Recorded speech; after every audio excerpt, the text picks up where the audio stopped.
একটা বাচ্চা ছেলেকেও জিজ্ঞাসা যদি করা হয় যে বলো তো দেশের মধ্যে সব থেকে বেশি চুরি কোন রাজ্যে হয়, সে বাচ্চা ছেলেটাও বলবে পশ্চিমবঙ্গ। হ্যাঁ, না কোনো ডিপার্টমেন্ট নেই যেখানে চুরির অভিযোগ নেই।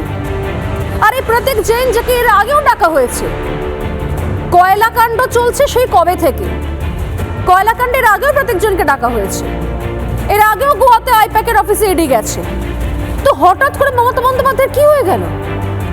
প্রতীক জৈন তো মনে হচ্ছে তৃণমূল কংগ্রেসের একদম ত্রাতা, হর্তাকর্তা, বিধাতা। আমরা জানতাম না, আমরা তো জানতাম তৃণমূল কংগ্রেসের একটাই পোস্ট, বাকি সব ল্যাম্প পোস্ট। কোথা থেকে নতুন পোস্ট চলে এলো? প্রতীক জৈনকে নিয়ন্ত্রণ করে মমতা বন্দ্যোপাধ্যায়। আইপ্যাকের কাছে কি এমন ডেটা রেখেছিলেন? মমতা বন্দ্যোপাধ্যায় আইপ্যাককে দিয়ে কি কি কাজ করিয়েছিলেন? মমতা বন্দ্যোপাধ্যায় আইপ্যাকের মাধ্যমে কোথায় কোথায় কালো টাকা সাদা করেছিলেন আমরা জানি না, কিন্তু আইপ্যাক এমনভাবে জড়িয়ে রয়েছে তৃণমূল কংগ্রেসের সঙ্গে, যে কারণে মমতা বন্দ্যোপাধ্যায়কে নিজেকে দৌড়তে হয়েছে, ছুটতে হয়েছে। এটা ওই লন্ডনে পেছন দিকে হাঁটা নয়, এটা প্রাণ বাঁচাতে ছুট, দে ছুট।